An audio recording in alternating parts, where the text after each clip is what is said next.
Well, welcome back, everybody. It is time for another We Talk photo. I don't know what number we're on, but it's number 150 or so, John, correct? Yeah, I think something we can up say there. everything. And again, two of our favorite people are here. We just spent Guy Tal and Colleen Miniuk. We just spent, John, what, 15 minutes saying, well, what are we going to talk about? And, we normally have a determined kind of topic we want to talk about, but we have a few, but I think we're just going to have a discussion here, everybody, and we'll try to keep this interesting and informative. Thank you guys for taking some time. You're both in the Thank same you. location at this time? Yes. We are. Yeah. I love how you have that mesa between you in the background. Yeah, it's not a coincidence. Yeah. It's the mesa in the middle. The dividing line. Yeah, John's got trees growing out of his head. Yeah. I've got a barn looking at me. I'm gonna be up there. Good times. I'm There could be a flying lot to worse things looking at you, Jack. I'm Oh, yeah. flying to Spokane at 5:30 a.m. tomorrow morning. Ooh. Phew. Yeah, Excellent. yeah. So anyhow, thank you for being here. What is new? Thank you. Thanks for having us. Yeah, Yeah. absolutely. Yeah. Yeah. Well, We said appreciate that it. we said that 9 times. I'm sure everybody is just want to hear it again. Well, thanks for being here. Anyhow, Guy, what's new in your world? Oh man, maybe a little too much, but maybe we'll focus on just one thing. Yeah, Well, I don't know. I guess I just put out this new ebook, and Future yeah, hindsights. I mean, there's other yes. new things. Future I read, hindsight. I read the, I read the, What? I followed what you said. It's an interesting book. It's not like the other books, though. It's not. I mean, it Uh, is in a way, but it's kind of It's got a little structured a little different different. flavor. yeah, and Yeah, that's been interesting to me because I first heard it from Michael and Colleen, who have read it, and said that's a little bit different, and I yeah. I didn't feel like it when I was going through it, No, but I felt the interesting. same way. Hmm. So Well, give us an idea what it's about, guy, or talk to Um, us a little bit. Okay, so over the years I've written hundreds of essays about photography, and some of them were, temporarily on my blog, and some of them were in different places. And I just ended up with this big, trove of written content. Some of it I didn't even publish. I just started writing, and I had content, and I realized that I wanted to publish something new. The paper publishing route didn't seem as appealing this time. The economics of it just don't add up, much as I love printed books. And I thought I had all this content and I need to put it together. And I try to find some common themes to some of the things that I've written over the years. And I came up with three different categories. And this will be the first of those categories, which is specifically about photography and experience. Over the years, I've talked a lot about my philosophy of photography, my philosophy of art, how it fits into my life. And I wanted to give people more of a sense of here's what it's like for me to be out in the world with all these ideas, with this attitude in mind that I called future hindsight, among others, and how that translates into how I literally am out in the world working. And so I picked the articles that I felt portrayed that in an interesting and poignant way. And then I have enough material for the two other themes. So this one is about photography and experience. I also have a collection of essays about photography and art that will be coming out, and another one about photography and philosophy, which is another one of my areas of interest. So anyway, I have my work cut out. Yeah, you what, do. tell If us about your most, if you can, your favorite. I don't want to say story that's in the books. Your favorite uh, concept. part of the concept writing. You know. So a part of it was revisiting and reliving some of those experiences. Some of them I wrote about and I set them aside, and it was really amazing to just Did reconnect you with write that. about the time that you and I sat on the side of the river there with you and I and Mr. Daniels that night Yeah, and the Mr. fire? Daniels. Did you write about Yeah, that? Mr. Daniels had a lot to say at that Yeah, he time. did. There's limited space in an ebook, Jack. We can only fit so much in an ebook. Yep. Yeah, but actually, part of the theme of this book, and Colleen and I had this conversation earlier. We're seeing a lot of emphasis these days about the importance of community and socializing, and then doing a lot of things together in collaboration. And that's a great fit for some people with certain personality type. But both of us are fairly introverted, and a lot of times prefer to work alone and to feel more inspired when we're working alone and independently. And so part of the theme for this book is almost all these experiences, I think all of them, the ones that I describe, are just me alone in the world, Yep. because that's really my mode, not just of working, but of living. I am an extreme introvert or an introvert. We recently learned this term. Hmm. So it's yeah, not disliking society or not feeling necessarily there's anything wrong with No. socializing, but where I feel most creative is being alone. And in a sense, I wanted to also offer this as validation that it's okay if you're not that ultra social type to not participate. You know, I I'm not. think you'll find that if you went back in history, Mhm. as far as music and writers and painters, I mean, look at Mahler. Yeah, well, not just He Mahler. had a There's a lot of house. He people. had a little house that he Yeah, wrote art. his Yeah, music in, and you know, it's a lot of stories there. But yeah. But I think they need to be away, and they need you know.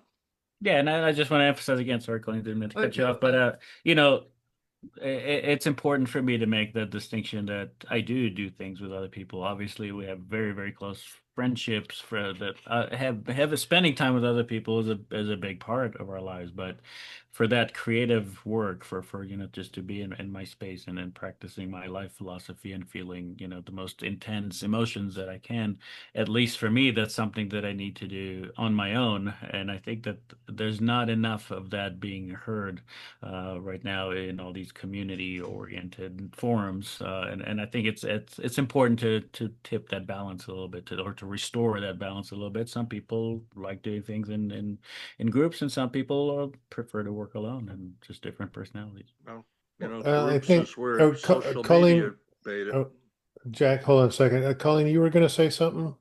well, all of Guy's books, all of his writings are inspirational, but Uh, for me, I think above all, Guy continues to encourage people to find their own way.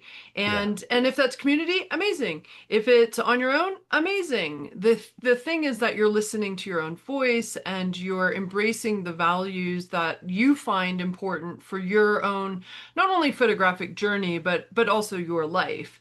And so, I mean, I that's what I got out of the ebook is making sure that we understand who we are in a deep way, like not just like, oh, I've been told I need to do this and this, but truly sitting with yourself, whether that's alone or not, but sitting with yourself and saying, what do I value? Why am I photographing? Like, what is photography and art? What is living doing for me? Like, what am I doing with the time that I have available to me? And I just feel like that really came through in this yeah, particular yeah. Those are, collection. Yeah, thank you very much. I was going to say, that's a scary topic for a lot of folks, is sitting with themselves and unpacking a lot of their own stuff. That's tough, Absolutely, for a lot of absolutely. people. But And, that's also been the theme of my previous printed book of Be Extraordinary. Is nothing that I write in this or previous books, nothing that I write is prescriptive, saying, my way should yeah, work for you.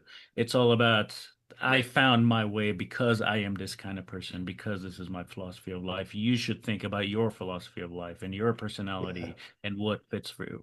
So I'm trying to relay a way of thinking rather than the actual choices that you need to make. Mhm. Yeah, yeah, it's being present, being aware, and being open and willing to examine those things.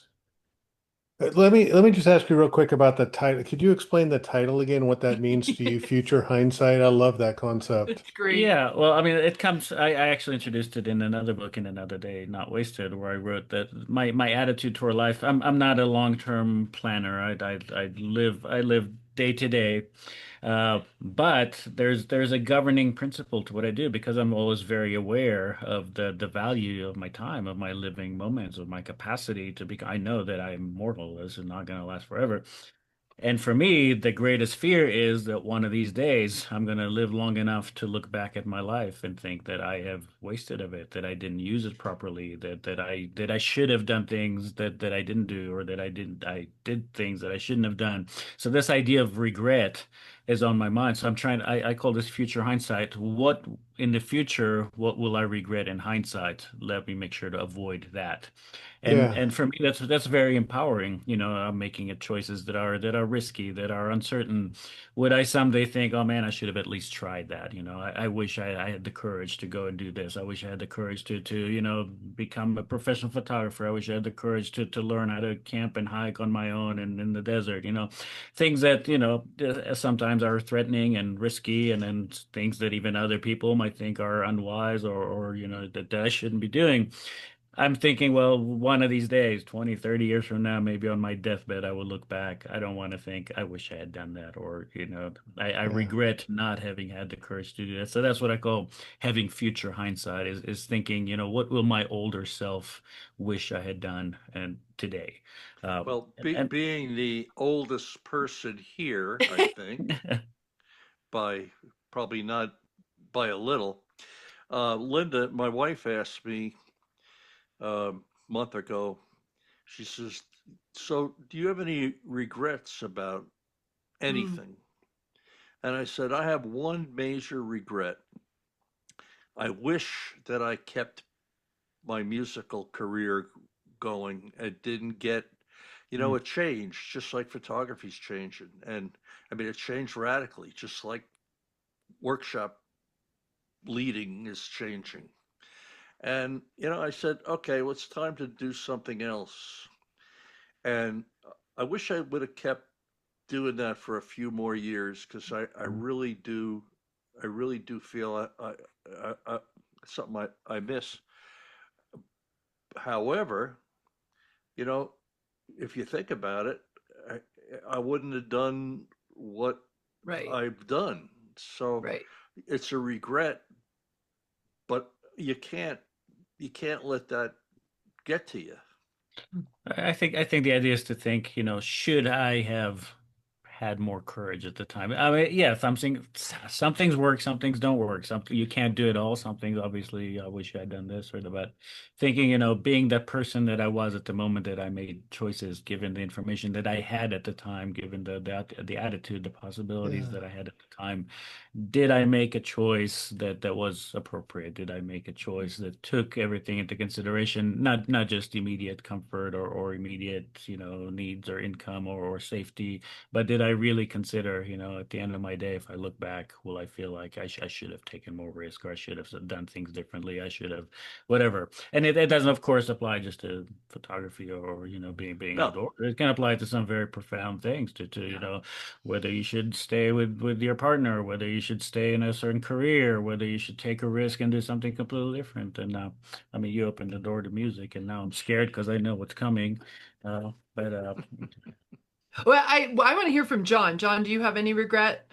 Do you have Oh, any? yeah, I do. A lot of it is there are regrets. I mean, I wish I would have had, not to get too heavy, but more of a relationship with my father. I wish I would have made Sure. other choices. You bet, life is full of regrets. But at the time, kind of to Guy's point, I mean, at the time, I sort of made a lot of decisions based upon the information that I had, and Right. and some of it was my comfort level or lack of not wanting to go into uncomfortable places. And so, yeah, I mean, that stuff is always there, I think, for me. But I think what future hindsight to me also triggers is a reminder to be more present in the moment with each of these Mm, small little decisions that add up. So, it just, am I gonna savor this moment, this today, like sitting here talking to you guys? I mean, this is such a treat, right? it And to is. be present and to savor this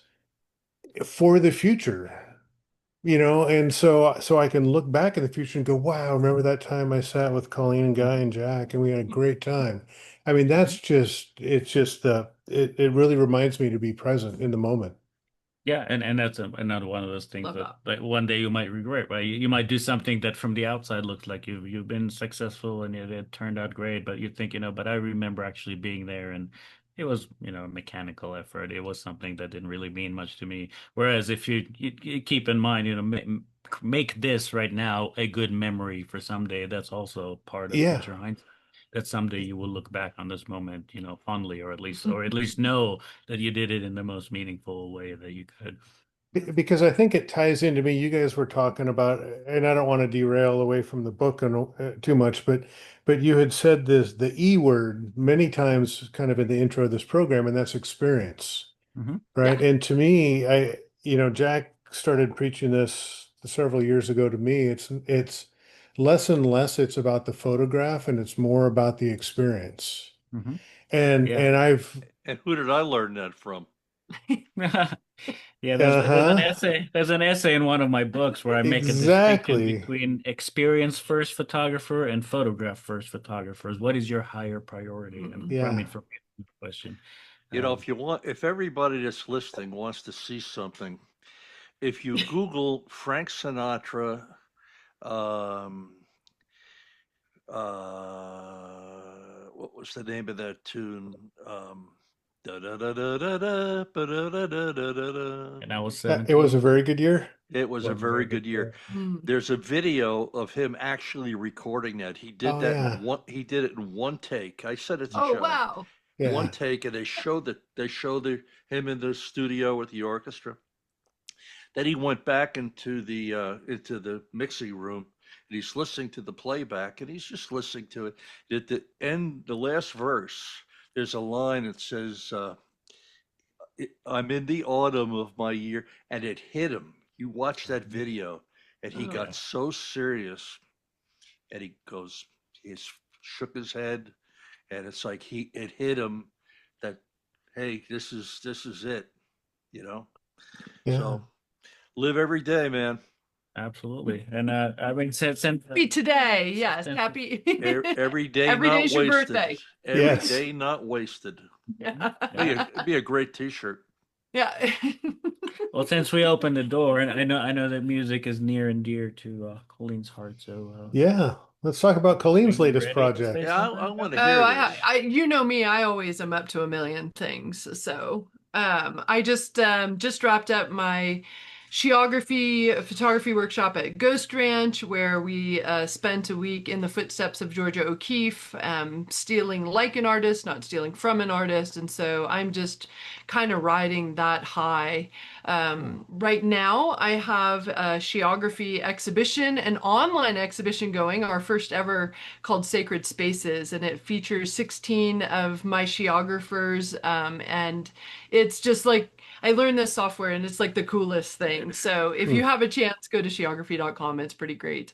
And Could the you work is send that just link to John and he'll put that up in the notes? Yeah. for sure. Yeah, it goes through the end of June, and I'm just so proud of the geographers and how meaningful the work was to them, and how beautifully it came together. So that was new for me. That was new for our community.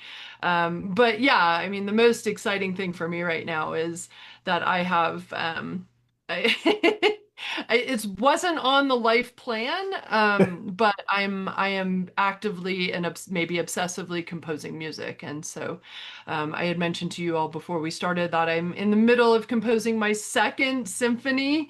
Um, um, didn't even know what a chord was last year, so that's fun times. So I'm writing a symphony about my experience on the Grand Canyon, and being with the Colorado River, and how Ooh. It's kind already of been done. Ferde stays within you. Groffe, I've never done it, so the Grand Canyon Suite. yeah. Right now it's just Symphony Number 2 in G major.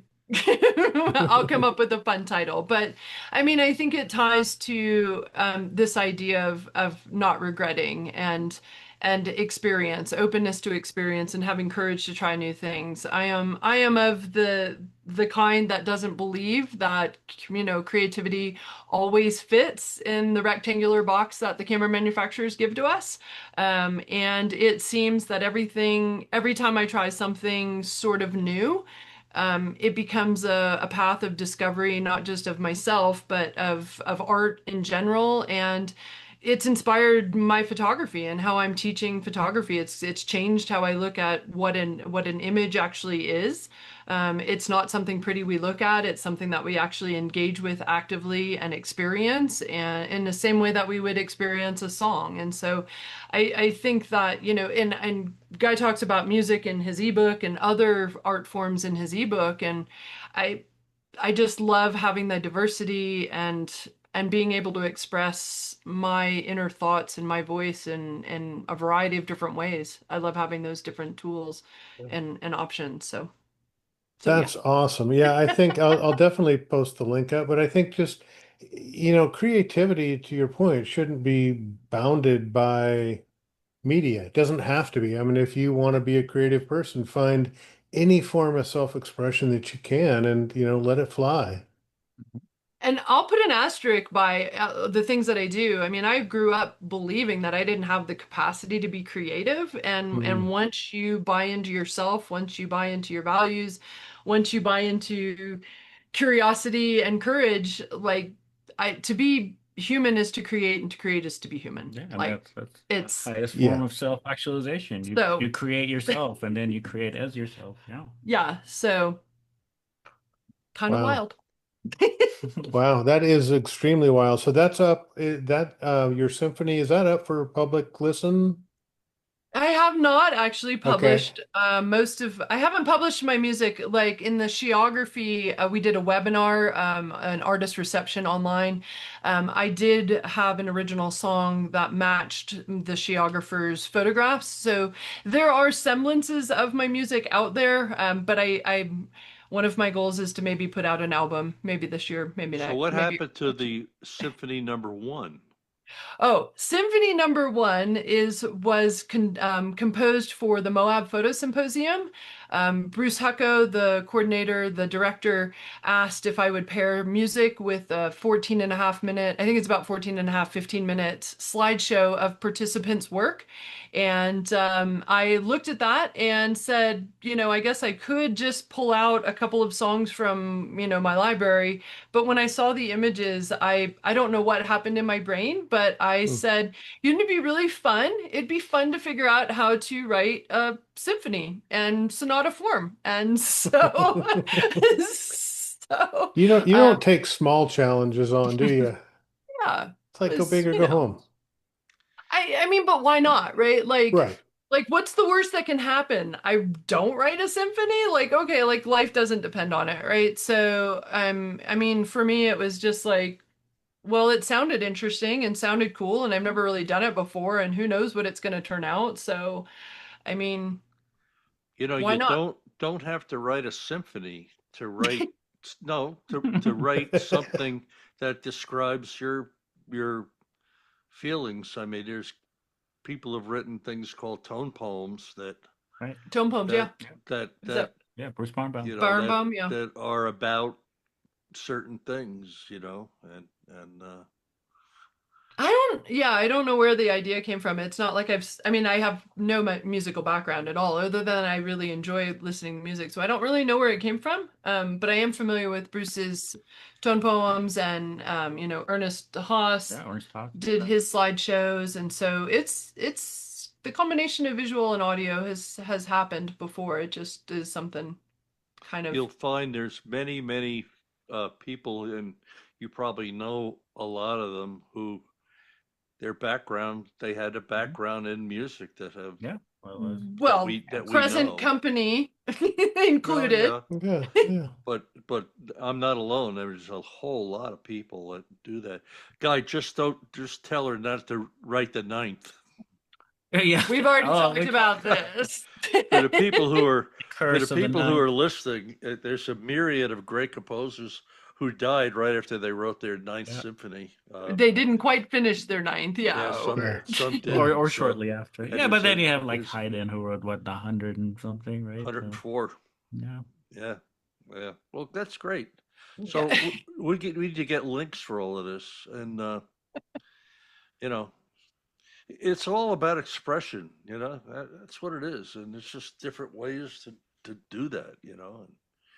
And Well, it's also, I think, too, where my thoughts were going a little bit, guys, was that it's also about connectivity, right? And being able to, even though we say we don't write and we don't shoot and we don't do other stuff for other people, I think all of us as creatives that share our work have a desire to connect with other people in a way. And music to me is one of the most powerful tools. Our visual system, yes, but boy, music, it's such a central part of my life, and it's such a powerful tool to evoke emotional responses and build this connectivity that it's a great tool to have. The great symphonists of the past that we all know who they are, uh, wrote great stuff. But today, 100 years from now, when people look at, who's the Richard Strauss of 2025, No, uh, I want to be me. I'll I tell you just who want to it's be going to me. be. It's going to be the people who write for movies. It's going to be movie Oh, Oh yeah. composers. we talked about that And too. movie scores are going to be the classical, I hate Yeah. that word, classical music of our day. Just, I challenge anybody, turn on a movie on Netflix that you like and just turn the sound off. If you just picture what that movie would be without the music to build up Oh the yeah. tension, and it's I'm going to tell you, we could do a whole podcast on how music Oh, we should. That would be and an fun. image and one image Mhm. parallel. You have to have tension. We like when images resolve. We like if you listen to Wagner's Tristan theme, in the beginning, it never resolves. It just keeps going and going and going and going. But our brains, Guy will tell you, we Mhm. like everything to end happy, and it doesn't always work out that way. But music it's just like a photograph. Yeah. Yeah, I started teaching what I call the visual journey with photography because of my music experience. And it's really comes down to our intention, what grabs attention. So we can grab attention, but then what holds the attention. And that's where you talk about rhythm and movement and tension and release and juxtaposition and then what's going to linger. Like once someone's done with your piece, whether that be a photographic, whatever your art form is, like what is the viewer or person who's experiencing it going to take away? And so there are so many parallels. It's just art, right? It's just a different, like you're just, instead of making a photograph, you're just putting it into a little different A, language. a That's all. long time So ago, I used to start before I knew Guy or John. I used to start my workshops on the night of the meet and greet. I'd say, thank you all for being here. I want you to listen to something. And I'd play about 3 minutes of Miles Davis's Basin Street Blues. mm, And they'd go, well, why are you listening to this? Mhm. And then he'd say, well, listen, Miles is playing great. I said, well, I'm going to play it again, but I don't want you to listen to Miles. I want you to listen to what Miles doesn't play. mm, And that's a way of teaching. I had another group that just absolutely. wasn't getting it. And I said, people can play a lot of notes, but they need to learn how to play quarter notes, basics. And we went back to basics. So the analogies are endless, and Mhm. uh, I think the people who are listening to this think about it. Music probably plays a lot into your photography, Mm-hmm. one way or the other, whether you want to admit it or not. Mm-hmm. Well, it's funny when I started music, which was about 18 months ago, when I started picking it up, I realized how much music had been a part of my photographic process. So when I got really excited about a photograph, I would actually break out in song. There are Oh. many times where I would have a song lyric in my head, and that's how I was connecting with the landscape.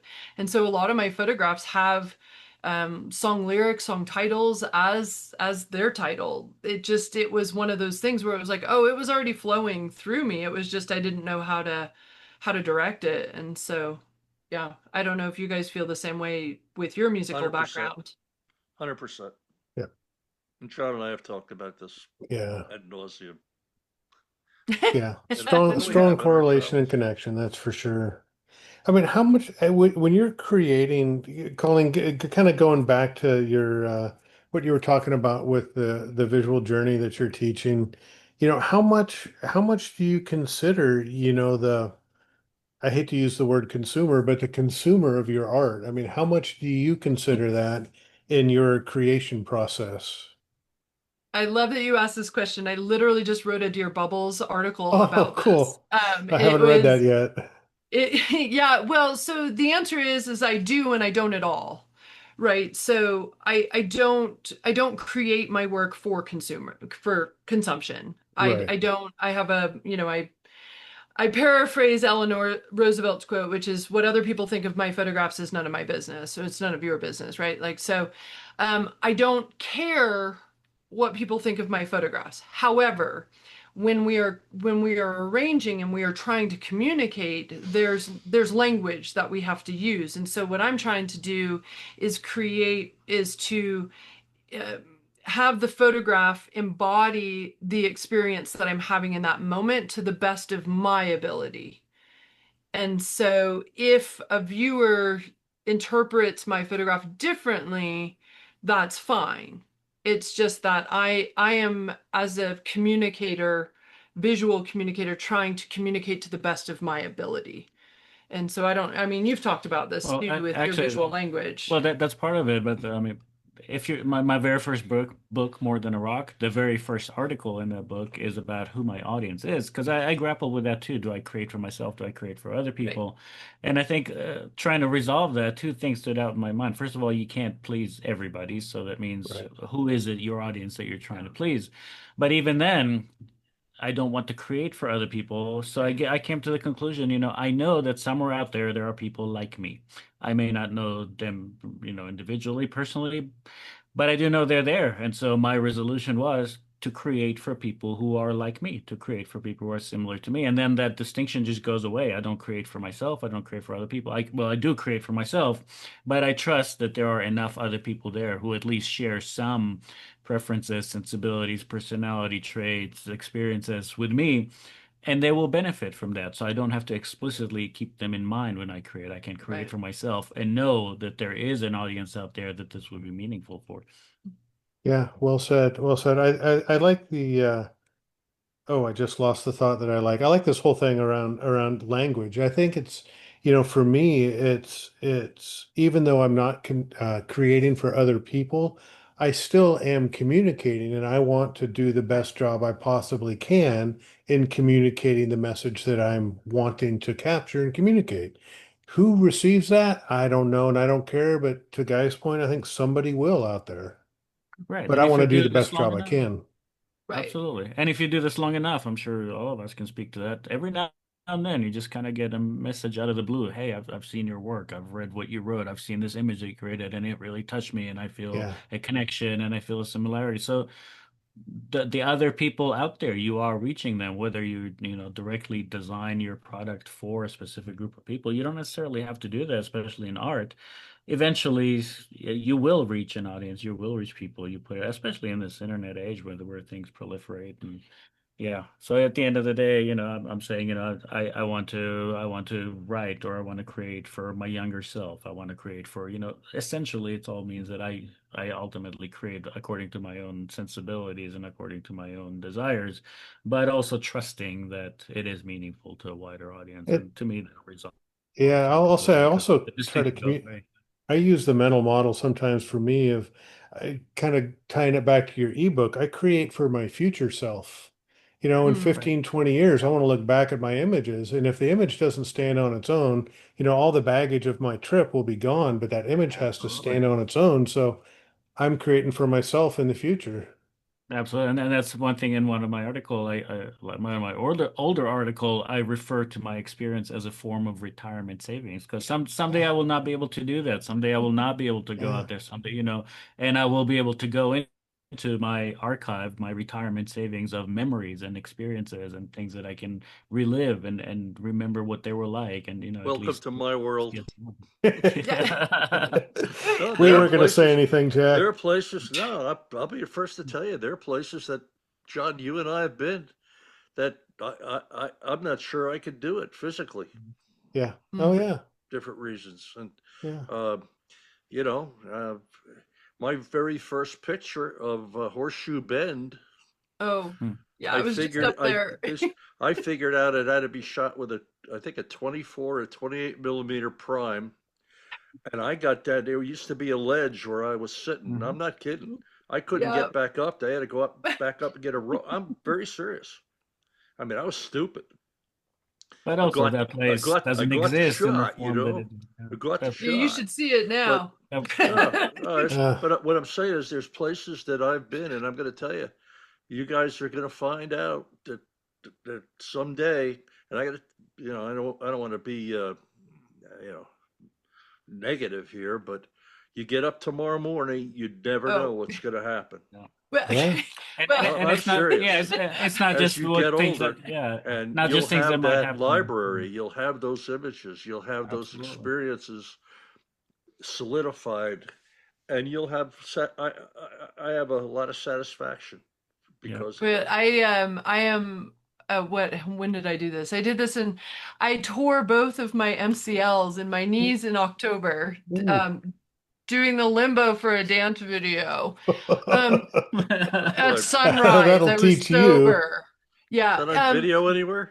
Yeah, oh yeah, I have that video. It didn't make the dance video, but I do have it. But I think one of the things that it did for me, and I'm, as you all know, very prone to just going, and Yeah. I mean You everything think? stopped, right? Like I mean I couldn't hike, I couldn't walk, I couldn't do anything. So I think what we're talking about here in terms of why are you a photographer? I mean, I had plenty of time to contemplate my life about why am I a photographer? Is it something I want to continue doing? Why do I hike? Why do I go outside? Why do I do these things? Like, I feel like it's really good to really have those conversations with yourself. Mhm. And know that your reason for photographing may change. I feel like my relationship with photography is going to change completely as I get older. I'm not really thinking about the memory bank. Like I'm just You like will. trying to have a good time, right? Mhm. But eventually, like especially now, it's like, oh yeah, no, I am not maybe going to be able to do this forever. And where does photography fit? Where does art fit in my life? And how do I want to maximize, back to Guy's earlier point, how do I want to use the time that I've been gifted in the most meaningful way possible? And Yeah. And let me just add one more twist to that is it's not always just you that is changing. The world is well, changing, yeah. right? There are places that I've been to when they were lonesome and remote, and today you can't go there without finding, 20 photographers there every morning, and it's all, the roads that used to be an adventure to get there. Now the roads have been paved and there's rails and it's just not the same place anymore, not the same Right. experience anymore. But I can remember the time when I stumbled on it out of the blue, not even knowing it was there, and having it to myself for a week and camping there and going to sleep there and wake up in the morning. There are things that you can't do anymore. And to me, those are also part of my memories that I can go back to and say, hey, I'm fortunate enough to have had those experiences. I think that goes back to what John was saying, which is just, savor the moment. Yeah. It is, yeah, yeah. I mean, I gave this diatribe. Had a workshop a couple of weeks ago, and I gave this diatribe to my group, and it was really around, at least in this country, right? We're taught that he who dies with the most toys or the most money wins. But, for me, and speaking about regrets, like our earlier conversation, I'm of the strong belief that he who has the most experiences is the richest. Hmm. And I don't want to sit on my deathbed, to your point, Guy, and have regrets that I didn't do something. And I want to look back at all my experiences and go, wow, this was awesome. It's a good Hmm. ride. So it's all about the experience for me. I mean, Absolutely. Yeah. It's about living every day yeah. in some way, and even if you don't go anywhere and you sit home, and you listen to music, it's a good day. Oh, that's a Yeah, good day. well, appreciate it. Yeah. Yeah, Yeah, for sure. you know. Well, I can't wait to hear the Second Symphony. Yeah, I'll let you know. I'm hoping to pair it with my portfolio of Grand Canyon images. So, Are there and four movements or three movements? I'm going to do a 4 movement. I have the first one is pretty much the first movement's pretty much done. The second one is complete but needs refinement. We were just talking about the third one today and kind of where I want to go with third and fourth. So Well, So you should see is there the a sketches that she made, I like do Mahler, like scribbling all over the score, and yeah. I mean, I do love a good spreadsheet still. I mean, I like so I think part of my learning process is trying to kind of you brought up Mahler earlier. I love not only Mahler's work, but I love his approach in this idea of storytelling and emotional connection with the experience. And so I'm trying to not only learn, symphonic form, but I'm also trying to learn how music, how tones match with colors. Like we were talking about, the third movement is going to be very sort of black and pink and is going to be sort of slide, like we were talking Georgia O'Keeffe-esque, Mm. like, but it's Vishnu schist and it's Zoroaster granite in the bottom of the Grand Canyon. So like I'm trying to make it meaningful, like we would a photograph, right? I'm trying to put my connection, my experience into this form.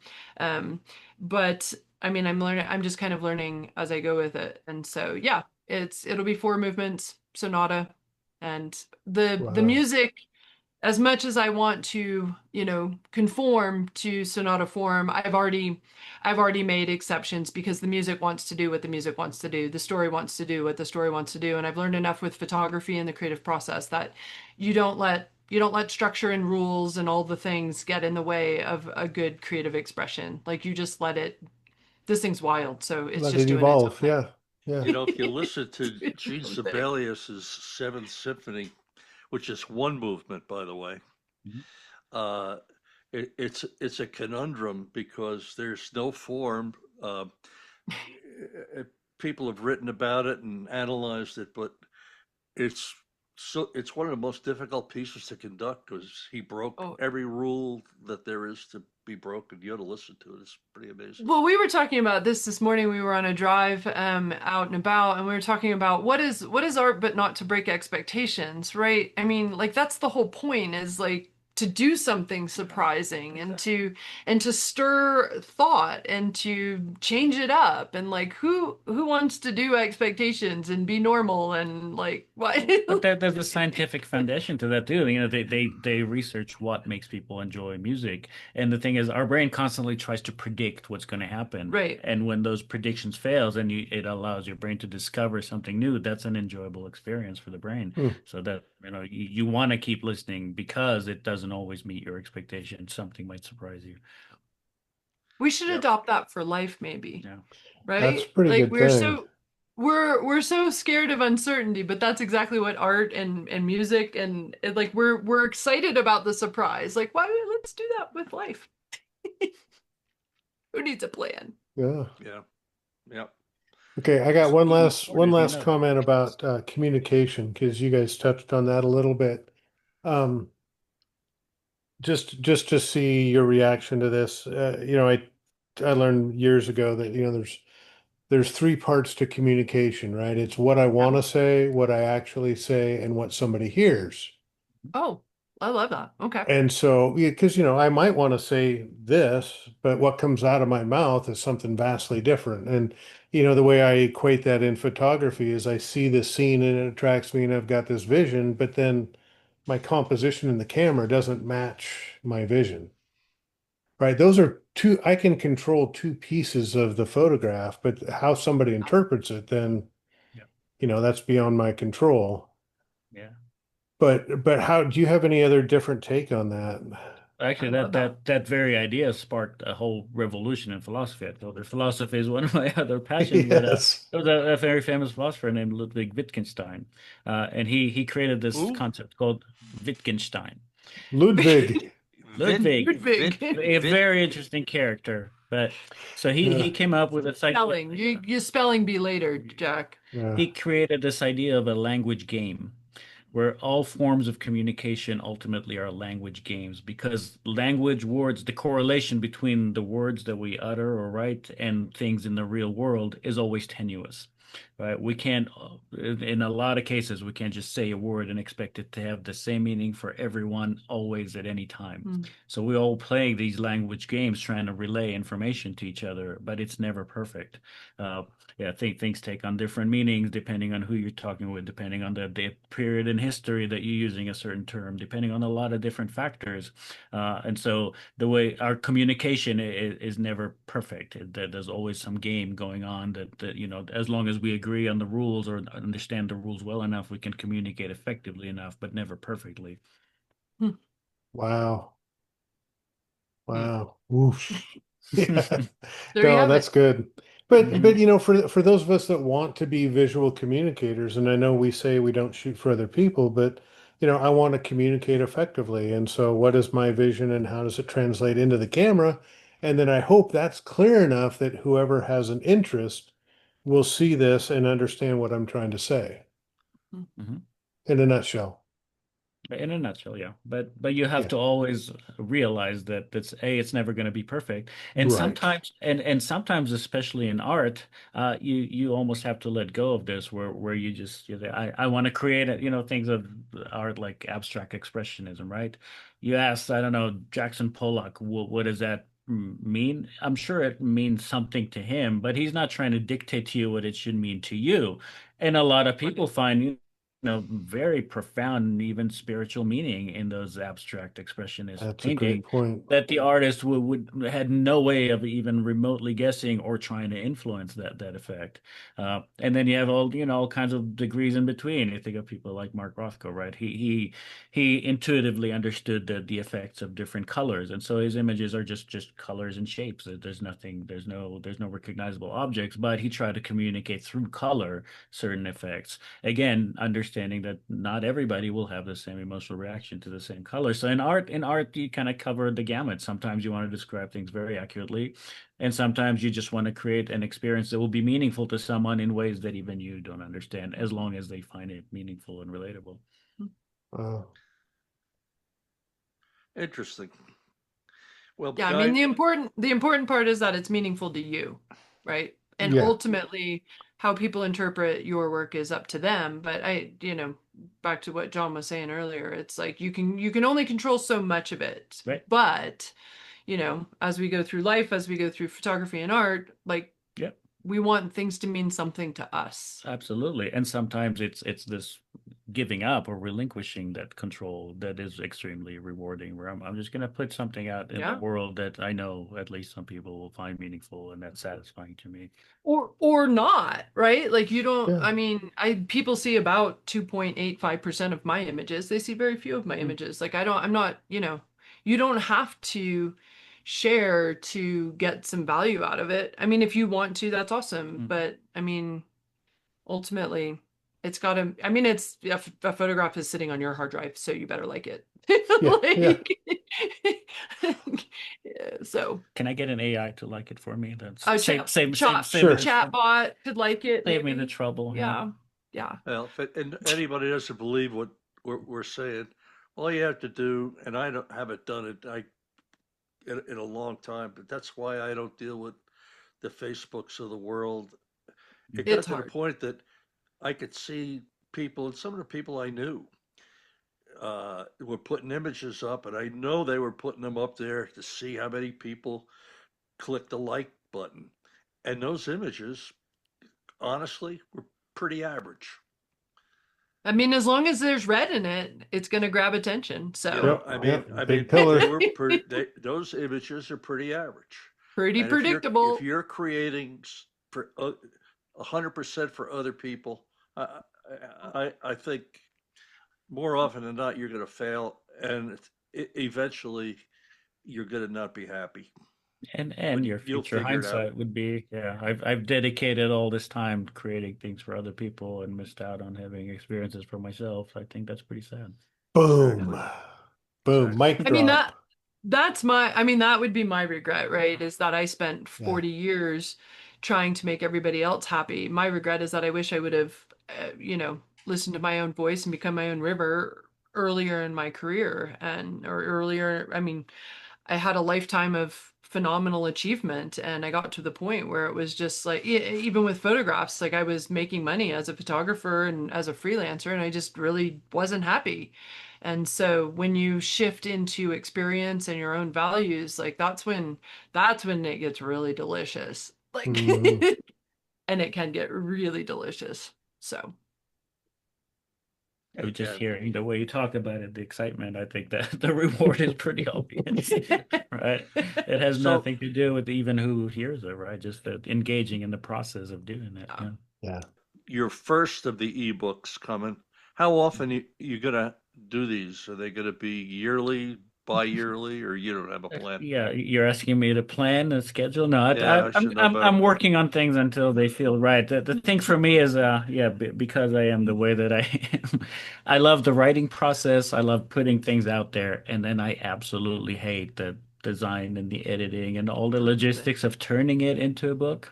Yeah, I absolutely have to rely on friends and professionals to help me with that. Yep. But for me, yeah, so I have all the material. I just now need to organize it and edit it and then clean it up and format it and dress it up.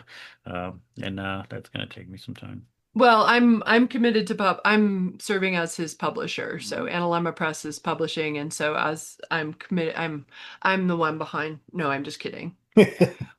I think we're both on the same page, and why we work well together is that we would prefer it to be right in the sense that it matches what we want to say in the way that we want to say it, as opposed to fast. And so Right. it it will take as Yeah. much time as it needs to take. And also, I think it's good to let people absorb the one before the next one. Well, Colleen, when I do Yeah.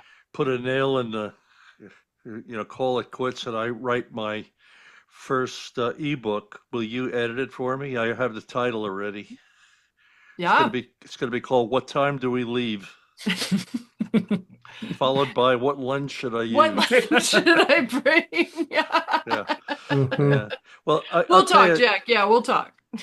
John, we'll get Colleen and Guy to send you a whole bunch of links for ebooks and symphonies and whatever else you guys are doing, that will be available to the people who are listening and viewing this um, podcast or This fine whatever. masterpiece. Yeah, Yes, yeah, this non-AI generated podcast. yeah, yeah.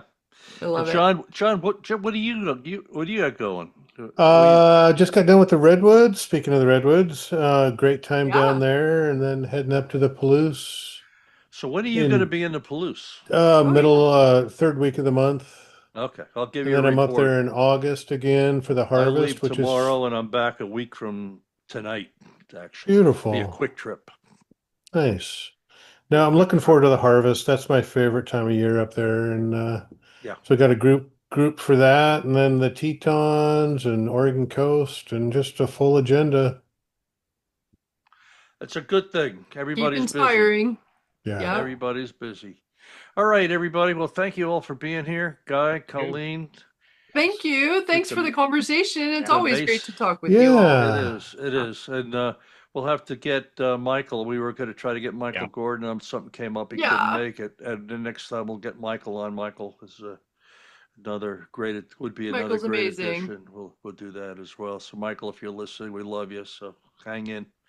Anyhow, thank you all. And until next time, John, what am I leaving out? Did I do this right? Nothing other than questions, comments. We talk Yeah. photo at gmail.com. Suggestions. Yeah, suggestions. Yeah. Okay. Well, anyhow, until next time, we'll see you soon. See ya. Bye.